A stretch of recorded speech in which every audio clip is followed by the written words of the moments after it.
Alors, Bezrat Hashem, le Zohar de ce matin, Parashat Vaishlach, c'est écrit, Vaishlach Yaakov Malachim, Lefanav. Rabbi Yehuda Patach ki Amlacha Vetzavelach, Lishmocha Bechol Dachecha. Alors, Yaakov, il retourne en Israël, après 22 ans qu'il n'a pas vu ses parents, mais il y a quelqu'un qui l'attend pour venger, c'est son frère.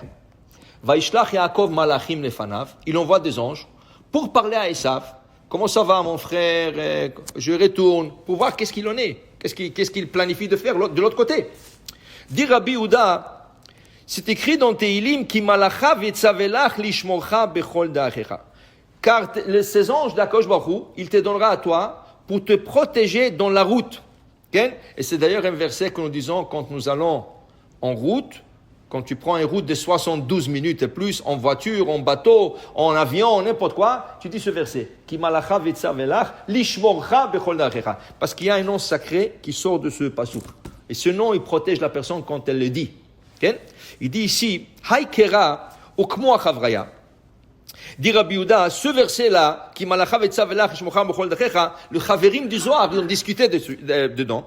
Da b'sha'ata de barnash atel et alma, quand une personne rentre dans ce monde, ça veut dire il sort du ventre de sa maman, il rentre dans ce monde. Qu'est-ce qui se passe? Miyad, tout de suite, il sort du ventre de sa maman, isdamen ba'ade etzara. On lui donne un ange.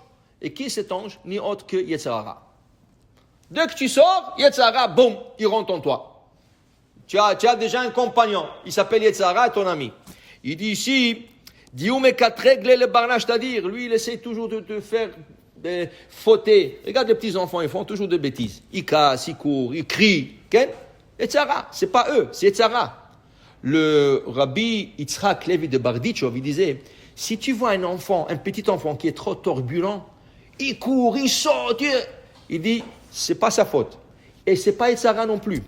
Il dit, il a une neshama tellement grande, cet enfant, tellement grande, que le corps est trop petit pour la contenir. Alors qu'est-ce qui arrive? La neshama, elle commence à sauter. Elle saute, elle court. Et si tu maltraites cet enfant, et tu la baisses et tout ça, tu as raté un grand potentiel. C'est à cet enfant qu'il faut donner plus d'attention. Aujourd'hui, dans la société moderne, qu'est-ce qu'on fait avec ces enfants? Ritalin, paf, Ritalin, tu lui rends le cerveau out, KO. Okay? Parce que des professeurs ne sont pas des vrais professeurs. C'est des gens qui n'ont rien à faire. Ils ont décidé d'être professeurs. Ils ne sont pas partis prendre des cours d'éducation, comment dealer avec chaque enfant, avec ses problèmes, comment tirer un enfant, comment lui expliquer.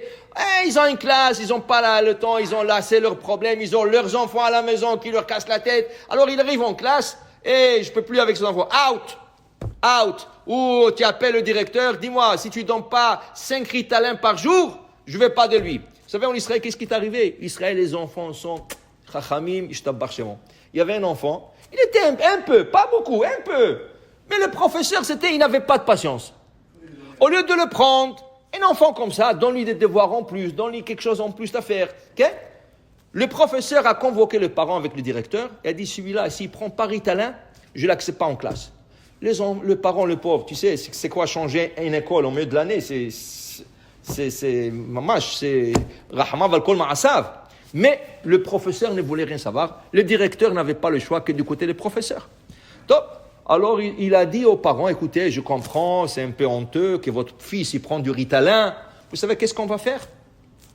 Moi, il doit prendre son Ritalin à 10h du matin. Moi, à 10h, je prends le break de café. Je vais lui demander d'aller me préparer le café. Et en même temps, de prendre dans son casier, il aura ses Ritalin. Il va prendre un Ritalin, il va m'emmener le café. Personne ne va savoir. Les enfants ne vont pas savoir.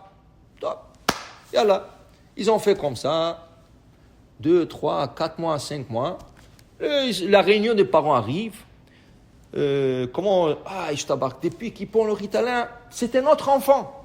On ne le reconnaît pas. Il est tellement gentil, il est tellement bien avec sa classe, tout ça. Le parent retourne à la maison, il parle à l'enfant. Baruch Hashem, on a un bon rapport.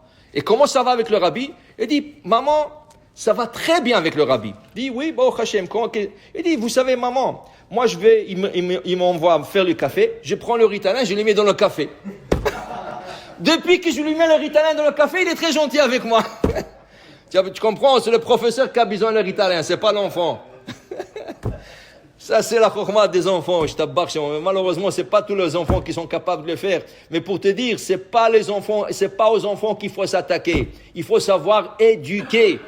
Éduquer. Et ce petit-là, dit le Zohar, Rabbi Yehuda, il dit, ce petit, il a Yetzer Hara. Alors, qu'est-ce que tu veux de lui? Qu'est-ce que tu veux qu'il fasse? Il a Yetzer Hara. Qu'est-ce que tu vas lui dire? On enlève le Yetzer Hara de toi. Il faut savoir comment l'attraper. Il faut savoir comment l'occuper. Si tu sais comment l'éduquer, ça va être un autre enfant. Okay? Mais c'est ça qu'il y a. Maintenant, il dit ici, David achiname kariye hatat. Même David Amelech, il a dit que le tzara c'est hatat. Tout ce qu'il fait c'est het. Il te fait pécher. Maintenant, il dit ici, mais sache une chose. Le jour que la personne il vient se purifier, alors là il reçoit Yetzera Tov.